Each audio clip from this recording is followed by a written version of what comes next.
Hello everyone and welcome back to the Great Ace Attorney Chronicles. My name is Wayne Supernova. Wow, I messed up my name for the first time. And in the last episode, we finished the summation examination, got back to cross-examining,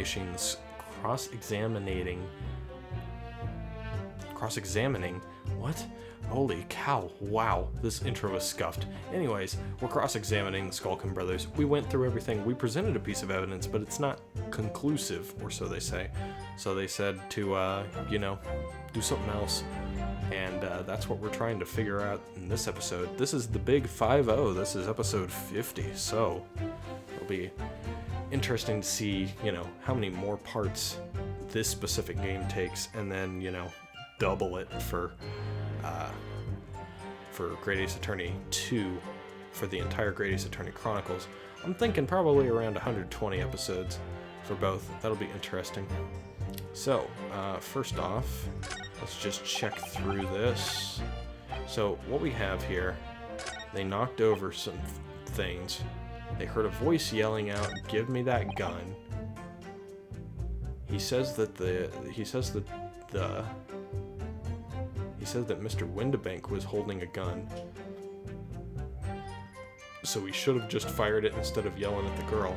How do you know that the girl is there, right? Well, I suppose he would know now because we know that she's the...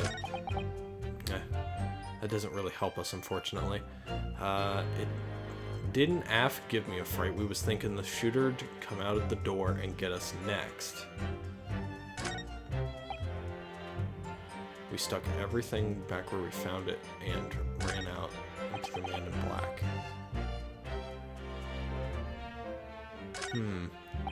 Yeah, this is a tough one.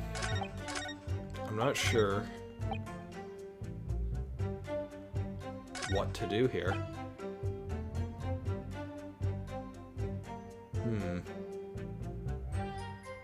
Maybe instead of going through and hitting the pursue like on Gregson, we just continue on with this press and see where it goes.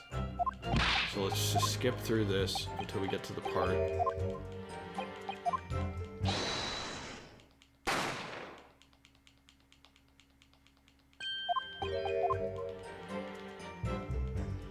Let's keep going, keep going.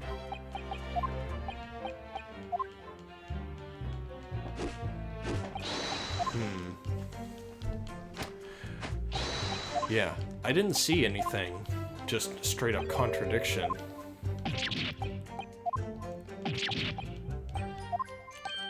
Maybe I'll have to go through the evidence and think about it a little bit more.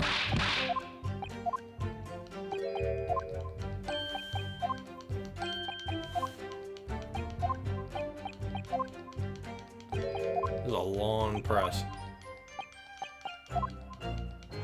Oh, that wasn't the correct one. Was it this one?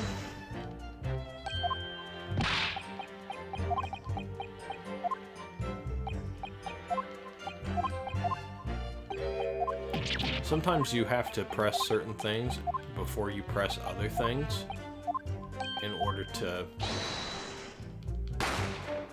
get new dialogue. So, maybe.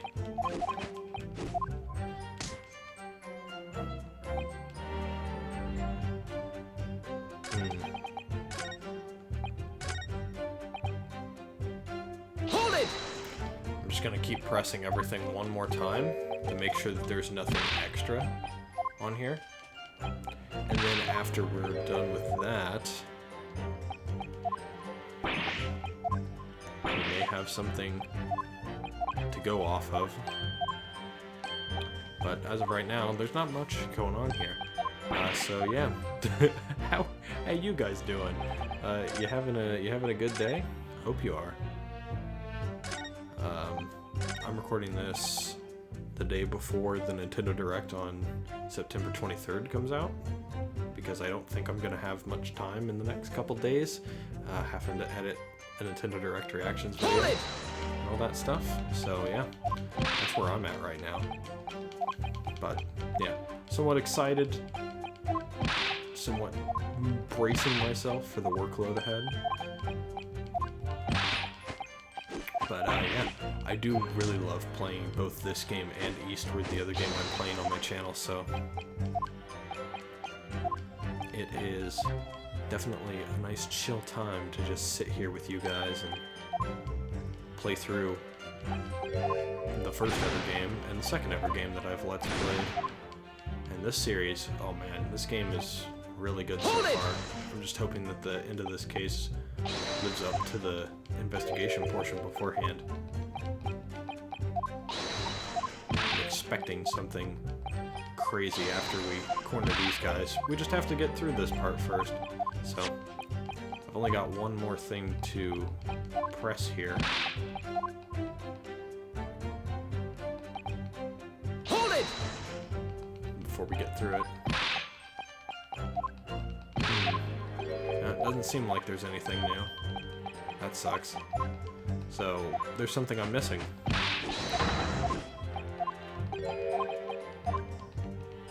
That's gonna be it for that. So, there's something they're hiding. We can't really pull it out of them though, because we've already gone through everything properly. Pressed everything twice. Which means... Hold it! Oops, I did not mean to do that. I was trying to hit R there and I hit L on accident. So...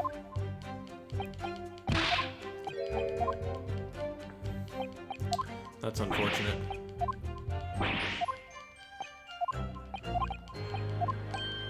At least this one is not the long one. The second one is the long one, so as long as I don't do this again, we should be fine. Okay. So let's see what we have here. We got the badge, that sucks. That doesn't have anything to do with it, I don't think. This would be weird if we needed this.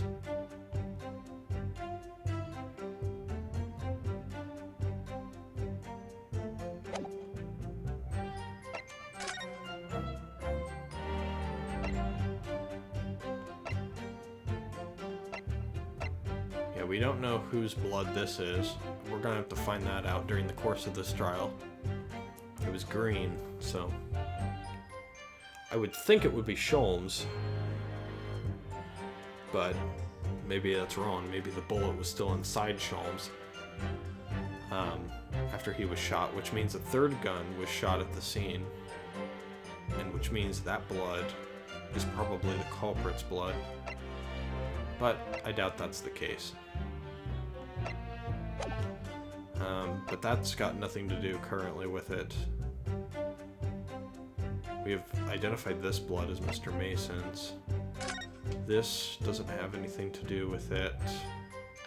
Pretty sure, because I can't even... I can just look at the title, I can't really look at anything else.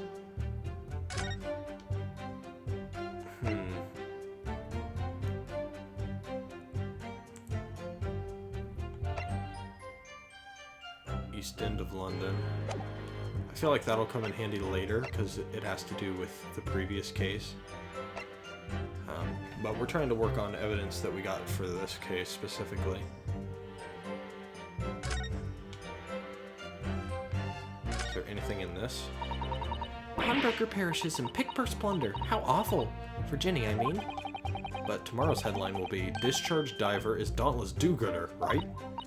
Yes, something like that. If possible, I'd like to go even bigger. Bigger? How? Proud pickpocket. Protects planet post-trial, perhaps? Protects planet? Oh, I can't wait for tomorrow now. It's gonna be so great.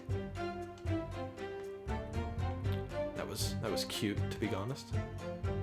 But yeah, we don't need that quite yet. That might be like the big evidence that we need for way later on in the trial to try and like prove that the killer was trying to do something else. Let's see here.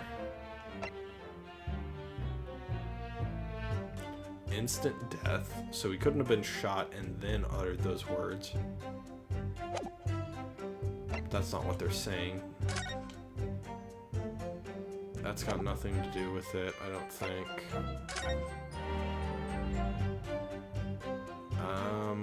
I don't see how this would have anything to do with it.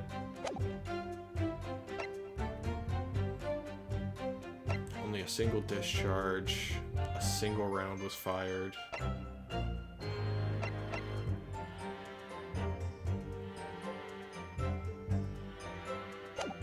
Are we supposed to prove, potentially,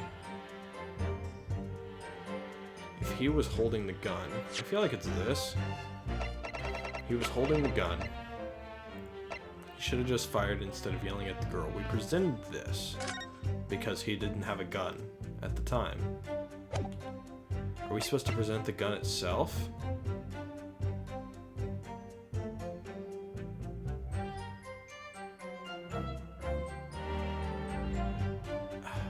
I feel like there's multiple things that you could question on this, but I don't know which one it is. It's not that. And we were just told it's not this. We haven't talked about the fact that the lamp is broken on the counter either.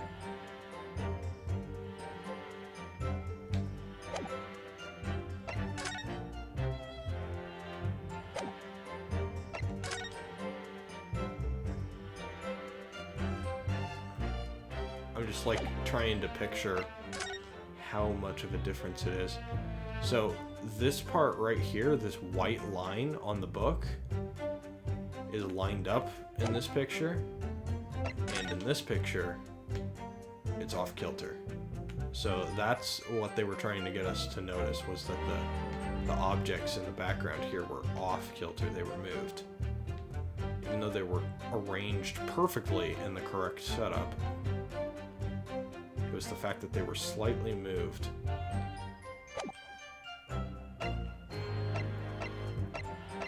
Oh, you can actually see it in the picture if you go back and forth in just this part.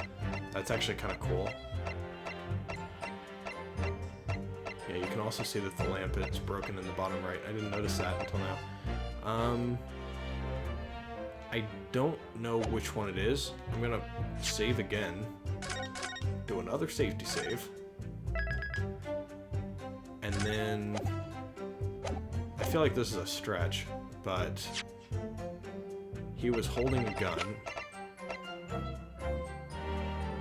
but there's only one shot that was taken, and if you said that they both had guns, then how could she have shot him? Because she would have had to have shot him from behind.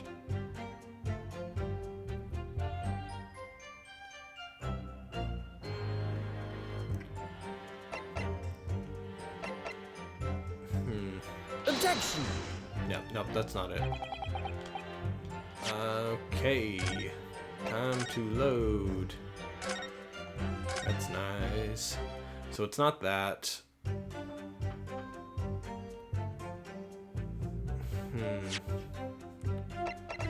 What else could it be? What else could it be?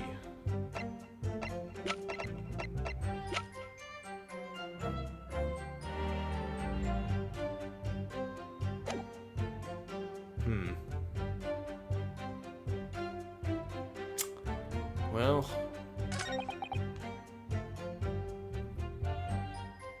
the shooter to come out the door and get us next.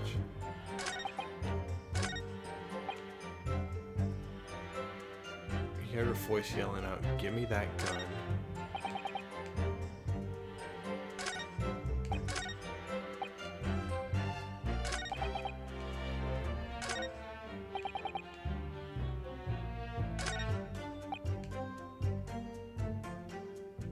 Couldn't have shot the pawnbroker. See, we never even had a chance, did we?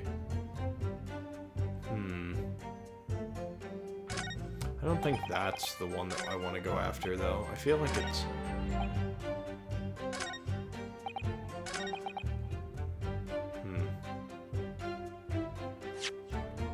See, that's the thing. How did you know that he was holding a gun when the storeroom was locked?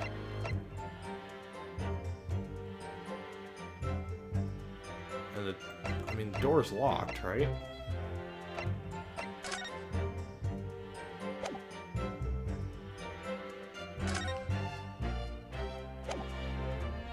Can we see anything done to the door and the curtain back there?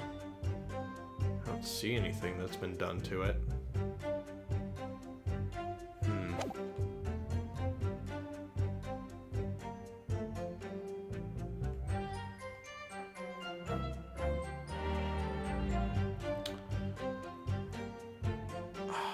I don't know which one it is. I'm gonna look it up and I'll meet you back here. Okay, I'm back. Apparently the correct one to present here is the crime scene photograph showing that he was shot in the back, because if he was yelling at the girl, he would have yelled at her face to face, of course, and he wouldn't have been shot in the back in that case. Objection! I didn't know how much of a stretch it was wanting to go for, though. I knew what the problem was. I just didn't know what to present. So you're saying that on the night in question, the victim, Mr. Windibank, was wielding a gun. Is that correct? That's it, Gov. You've got the picture. He has, Nash. He has. No question. And yet, photographic evidence obtained immediately after the incident clearly shows that Mr. Windibank was not holding a firearm of any description. You what? Gordon Bennett, that ain't right. Objection! There can be no question that the victim's revolver was used in the incident. I would remind the court that Mr. Windibank's gun was found at the scene. Not only was it identified as the murder weapon, but it was found in the accused hand. Yeah, that mole tooler. What? Mole tooler? Used the victim's own gun to finish him off. These Britishisms are freaking me out. Hold it! Doing that again. Stay exactly where you are, right there. Eh? If the crime had taken place as you so colorfully described in your testimony, it would give rise to an undeniable and significant inconsistency in the final moments you just acted out. Goodness, are you sure, counsel? You intrigue me, my learned friend, but let's see some evidence to support your claim. Where is the proof that demonstrates this inconsistency in the witness's portrayal of the victim's final moments? It would be the autopsy report, which is this one, right? Yeah. Take that! Because he was shot once in the back. According to their testimony, the witnesses claim to have heard a shout of, "Give me that gun," followed by the gunshot. Indeed, with the two events happening almost simultaneously, or so we've been led to believe. Yes, that's right. Now, if that testimony is true, it would mean that at the moment of death, the victim and his attacker would have been facing each other. However, in the autopsy report, it clearly states that the victim died instantly after being shot from behind. Ah! So, as I stated before, there is an undeniable inconsistency in your testimony, Mr. and Mr. Skulkin. Yeah. But it's the God's honest truth. It is, Nash, it is. When he was shot that night. The shopkeeper had a gun in his hand. We saw it with our own bleeding eyes. How'd you see that? Did I hear you right just now? You actually saw Mr. Windibank holding a gun? Something like that might have slipped out. Ladies and gentlemen, you have all just heard the admission by these two witnesses that on the night in question, they actually saw, with their own eyes, the victim wielding a gun, which can only mean that despite their testimony to the contrary, the Skulkin Brothers must have encountered the victim in person. Nash, yeah, Order. Witnesses, explain yourselves at once. Well, the thing is, we're supposed to, It would would seem that my previous warning fell on deaf ears. I made it quite clear that false witness would be the death of you. Am I to understand that you replaced the untruths of your original testimony with renewed lies? Ever so sorry, Governor. Truth is, we... Cut it out, Nash, cut it out. We blab now, you know what it'll do to us. He? Who are they talking about? Let me make your position here perfectly clear. You will talk. There is no other option available to you. Oh? Well, come on, the game's up. But he'll have our guts for garters. In case it hasn't quite sunk in yet, no matter how hard you try to hide it, the truth will come out.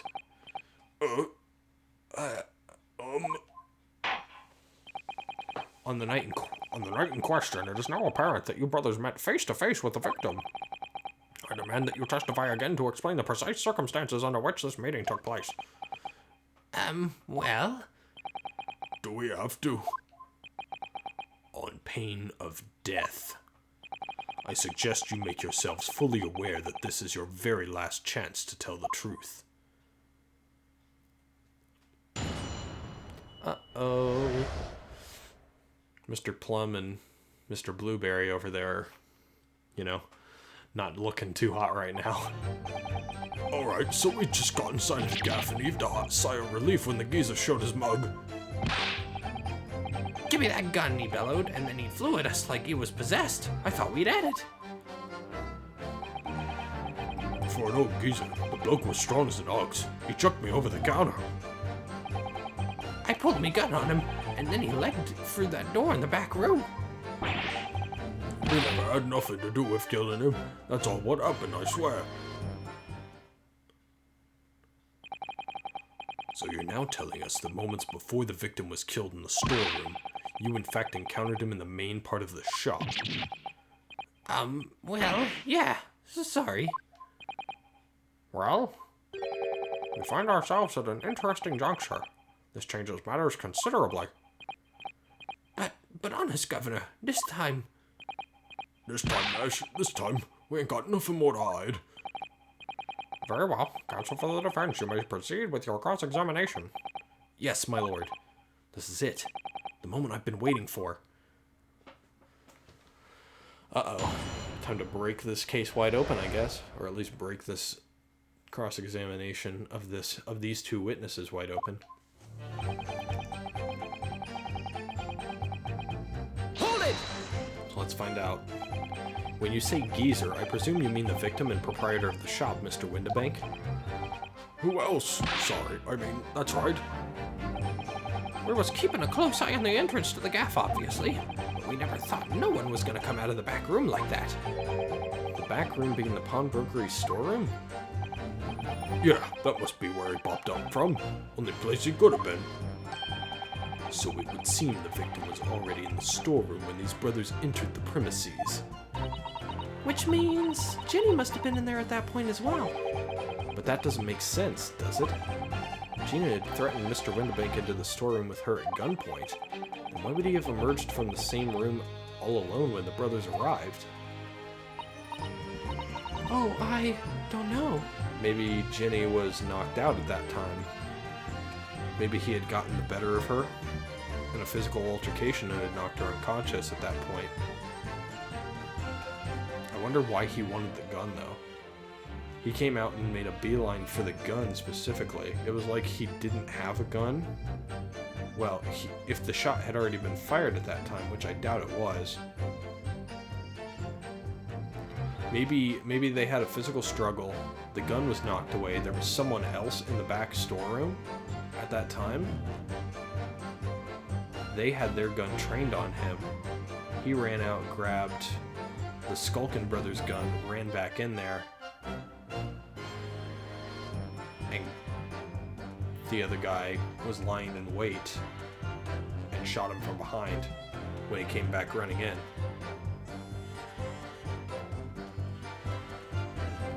I don't know why that would be the case, though. It's odd, especially considering that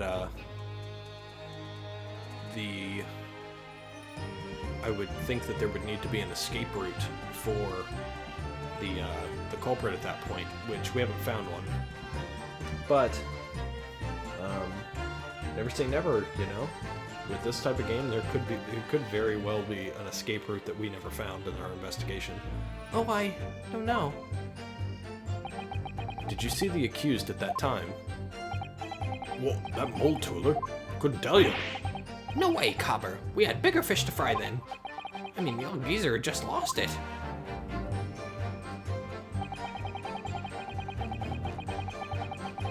Hold it! You mentioned that Mr. Windibank shouted those words in your previous testimony too. However, you claimed that you had heard him yelling on the other side of the storeroom door. Oh, did we? But the truth is, he was shouting those words at you, wasn't he? Well, yeah. Was the victim, Mr. Windibank, wielding a gun at the time? Was he ever? Blimey lummy. A great ugly barrel he had, pointed straight at me frontispiece. So what you're saying is, you definitely saw Mr. Windibank with the gun at that time, is that right? It is, Guff. It is. Spot on. Then all of a sudden, he came at us, he did. It was bedlam. I didn't know who was going for who. You were clearly all going for each other. Like Nash said, we thought we had it. I mean... Lord, oh geezer, the bloke was strong as an ox. He chucked me over the counter. Hold it! Yes, I noted that you mentioned the counter in your previous testimony too. Yeah, of course we did. He knocked over a load of books, a candlestick, and some skull whatnot. I got tangled in some marionette, one knocked over a picture frame, one knocked them scales on the floor. So in fact, it wasn't the sound of the gunshot that shocked you and made you knock those things off the counter? Well, Big Bruff here went flying over the counter like a gunshot, I can tell you.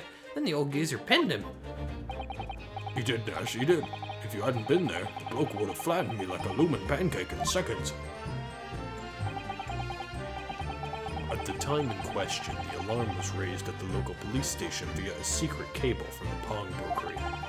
There was a button under the counter used to activate it, which was presumably pressed by the victim. That's right. When the brothers fled the scene and back onto the street, they ran straight into the arriving police, didn't they? Poor Mr. Windibank. He did everything he could to protect his shop.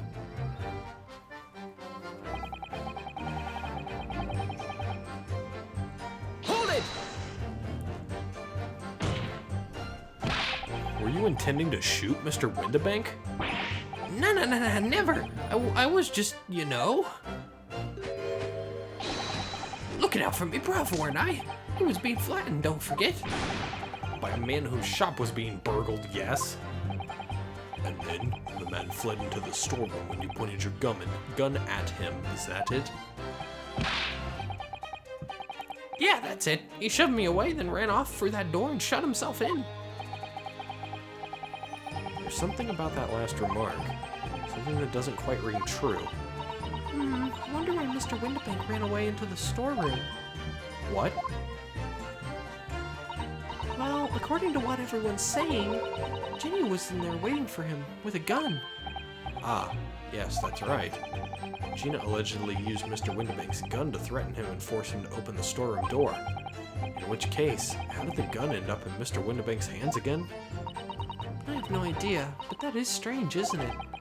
This little inconsistency could be significant. We should make a mental note of it. Look, the point is, me and Bruff here. That's right, Nash, that's right. Me and me brother here.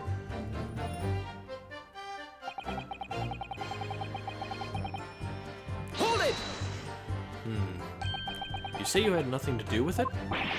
Nothing at all. Nothing, Gov, nothing. The old geezer went and shut himself in the back room, didn't he? Locked it was, from the inside. We know it was, because we tried to open it. But it's a decent door, that one. Good and strong. Wouldn't budge an inch. So in the end, the situation remains unchanged. Inside the storeroom with the pawnbroker there was only one other person. The sole person who could have possibly shot the victim. The accused, Miss Gina Lestrade. It would indeed appear so. What say you to that, counsel? I don't know.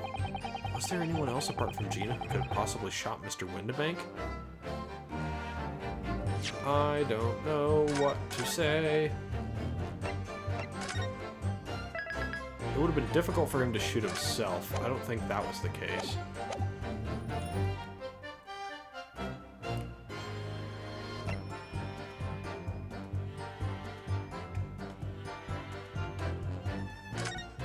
I don't know. Mr. and Mr. Skulkin. Eh? What? What's that look for? From the moment you admitted that you'd encountered the victim face to face that night, the course of this trial changed completely. It did.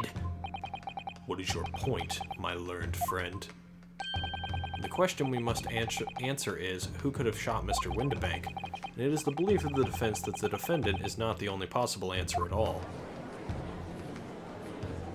He seems confident with this, so I'm willing to believe he's correct. You have my attention. In that case, let us return to this plan of the premises. Oh boy, gotta do this again. The victim was killed in the storeroom, which was locked from the inside. Those are the facts, so pray, what other possible answer to the question of who shot the man could there be? Counsel, you must now provide answers to the court in respect of two conundrums. 2, my lord? Twice as many chances to be right, maybe? Indeed, namely, from what location did the culprit shoot the victim? And furthermore, where was the victim at the time? Understood, my lord. Are you alright, Bruno? I'm not entirely sure, but there's one thing I am sure about. If I can prove that there's a credible new alternative to what happened, it would change Gina's prospects hugely. So now, time for some clarity. Show the court on this plan the answers to the questions posed by his lordship. If you believe someone else could have killed the victim, indicate from where that person could have fired the gun. I would think it would have to be right here, and the door would have to be open, right? I'm gonna save. This is the only option that I can think of. Because his dead body was right here, facing this direction. And he was killed instantly, which means he would have fallen forward instantly. Which means that the only possible path that the bullet could have taken would have been over here-ish. Somewhere around here that he was shot. Either that or right behind him in the storeroom. But it couldn't have been right behind him in the storeroom because the door was locked. In which case, there would have been no way to lock it from this side of the door. Which operates another conundrum. Maybe. I have saved, so I'm just gonna go for it. Take that! The defense believes that the culprit could have shot the victim from this location here. And in answer to the second question, assuming the culprit fired from the location indicated, where was the victim at the time? The victim would have had to have been here, right? Take that!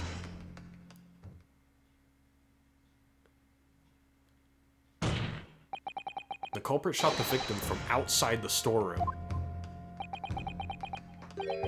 Continue. Mr. Windibank died instantly from a bullet wound in his back. Looking at the stain of blood on the storeroom floor, it doesn't appear that the body was moved after death, which tells us that he was almost certainly shot while he was in the storeroom. However, the crucial point is, where was the shooter when the fatal bullet was fired? So you are adamant that the shot was fired from outside the storeroom? Well, according to the Skulkin Brothers' earlier testimony, I pulled my gun on him, and then he legged it through that door in the back room. That means the door was open at some point. Mr. Windibank ran away through the door. We have it to assume that the door was open at the time. Ah! It was at precisely that moment when the victim was fleeing for his life that these brothers had the perfect opportunity to shoot the man in the back once he was inside the storeroom. Yeah! Ah. Come to think of it, do you remember what the prosecutor said at the start of the trial?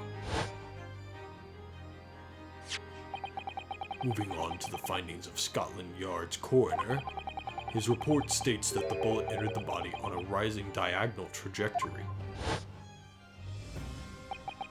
It means the victim was likely shot by someone significantly shorter in height than himself. Poor man, shot while he was running as fast as he could to safety. Ah, of course! He would have been leaning forward as he was running away. So even if the bullet was fired horizontally, it still would have entered his body on an upward trajectory. So the culprit isn't necessarily someone shorter than Mr. Windibank. Objection! I'm sure my learned friend can't have forgotten that the storeroom door was found closed and locked from the inside. You claim the victim was shot as he fled into the room. Do you also claim his corpse was dexterous enough to turn the key in the lock? Ah, but what if someone else locked the door? Yes, there is someone else who could have locked the storeroom door. Is that so? Very well then, counsel. Present your hypothesis to the court. In the scenario just described, the defense's assertion is that the victim was shot from outside the storeroom. In which case, who shut and locked the storeroom door from the inside? Well, it had to have been Gina at that point, right? I don't know why she would have done it. Maybe she locked the door.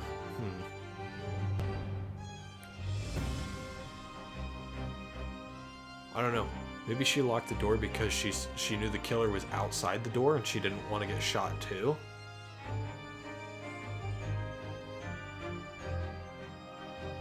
But I don't know why she would have been unconscious at the time, if that's the case.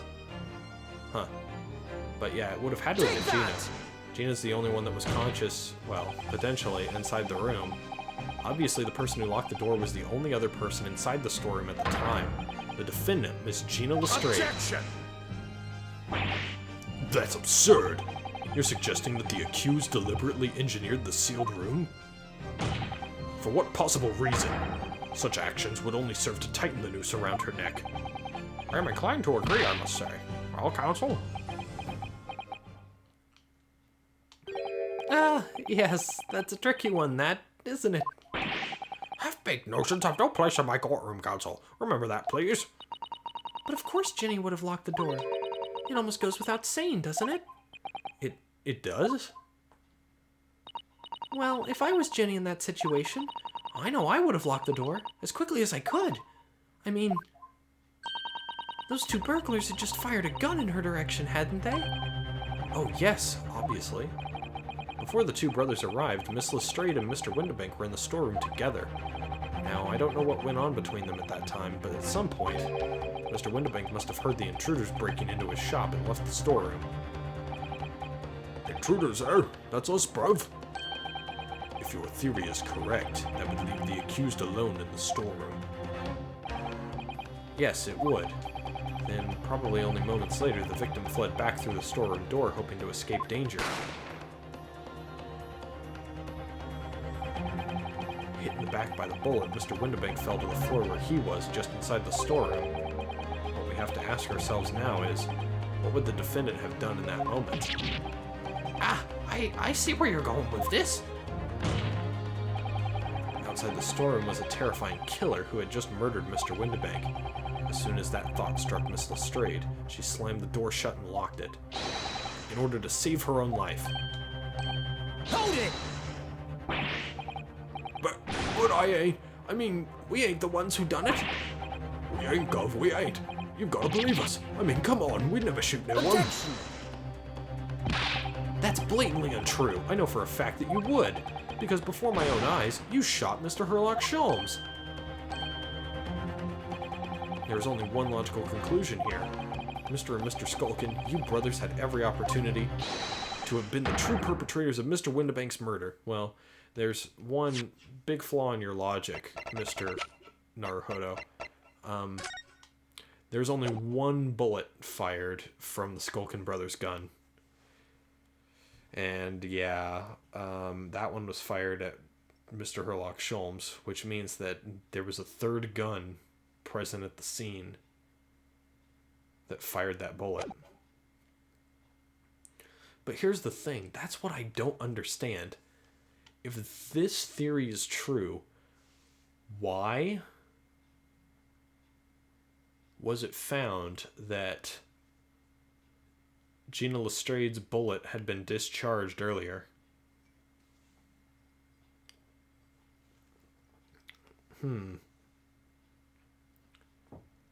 I have a feeling that maybe Mr. Windibank had a previous break-in earlier in the night and he had shot someone and wounded them. Because that's the only way this makes sense, right? That's the only way that this bullet specifically makes sense. If everything fits the way that we've portrayed it, the only way it makes sense is that Mr. Windibank had an intruder earlier in the night before Miss Gina Lestrade. So he had 3 people threaten him in one night, pretty much. He had this perpetrator, which is probably the real killer, that he shot and splattered their blood all over here. That's the bullet from his gun. He never reloaded it because Gina came back in, took his gun thinking it had 1 bullet in it,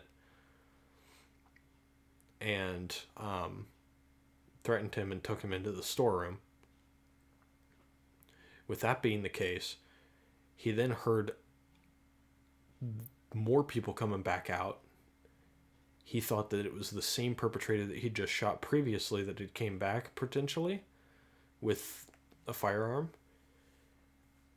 But he was surprised to see that it was a completely different set of brothers that were also thieves come in. He wrestled with them, fought them, could not get the gun, tried running back into the storeroom, and then at that point, the perpetrator from the beginning of the whole fucking thing came in, shot him from behind, dead, behind the Skulkin Brothers. I don't know how that would have happened, but he would have had to have died right then, so the Skulkin Brothers should have known that there was a gunshot that took place right then. But they're not testifying to that fact, which concerns me. But yeah, that's the only way this makes sense. I think there's something wrong, though.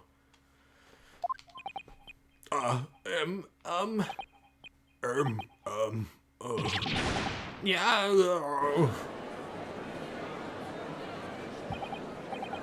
Where does this leave us? You mean to say it wasn't the pickpocket who shot the Baumberger after all?